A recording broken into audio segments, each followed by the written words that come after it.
नमस्कार, आप सभी का स्वागत है एक बार फिर मेरे इस यूट्यूब चैनल पॉजिटिव एक्सीलेंस पर। अगर आप मेरे चैनल पर नए हैं तो चैनल को सब्सक्राइब जरूर करें। चलिए आज कुछ बेहतरीन सुनते हैं। सुनाता हूँ कहानी आपको एक महल की।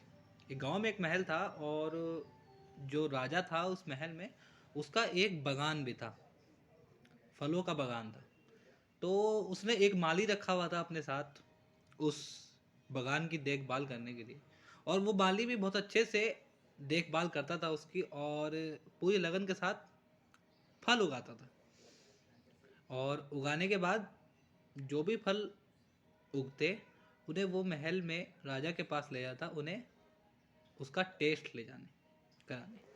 तो ऐसे ही एक दिन माली सुबह सुबह जब बागान में पहुंचा तो उसने देखा कि बागान के अंदर अंगूर थे, तरबूज थे, नाशपाती थे, काफ़ी सारे जो फल थे वो उगे हुए थे और बहुत ही अच्छे लग रहे थे। तो माली ने सोचा कि मैं आज राजा को क्या कौन सा फल लेके जाऊं उसके पास।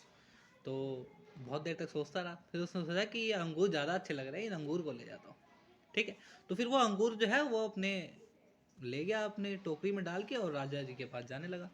राजा जी के पास जैसे ही पहुंचा, राजा जो थे वो थोड़े से कंफ्यूज से लग रहे थे, जैसे पता नहीं वो कुछ सोच रहे थे, उनका कोई मन कहीं और था। जैसे ही ये माली जो है टोकरी वहां पे रखी राजा के पास, राजा ने एक अंगूर तो खा लिया और दूसरा अंगूर माली के सर पे मार दिया। अब माली के सर पे जब वो अंगूर पड़ा तो उसने ऊपर की तरफ देखा और भगवान से कहा कि अल्लाह जो है वो बहुत ही दयावान है। अब ऐसे ही जब दूसरी बार राजा ने अंगूर खाया और जो एक और अंगूर लिया और वो उसके दोबारा सर पे मार दिया, और इसी तरह से माली ने फिर से कहा कि जो भगवान है, जो अल्लाह है वो बहुत दयावान है। अब जब थोड़े समय बाद राजा को होश आया, यानी वो अपने आपे में आया, तो उसने माली से ये सवाल पूछा कि मैं तुम्हें इतनी देर से अंगूर मार रहा हूँ और तुम जो है भगवान को धन्यवाद कह रहे हो, उनको शुक्रिया कह रहे हो, क्या बात अजीब अजीब हो क्या तुम। तो इस माली ने जवाब दिया कि हे राजन, मैं आज जब आपके लिए फल ला रहा था तो बागान के अंदर तरबूज भी थे, नाशपाती भी थे और भी ऐसे कई बड़े फल थे, लेकिन भगवान ने मेरे को सद्बुद्धि दी और मैं अंगूर लेके आया।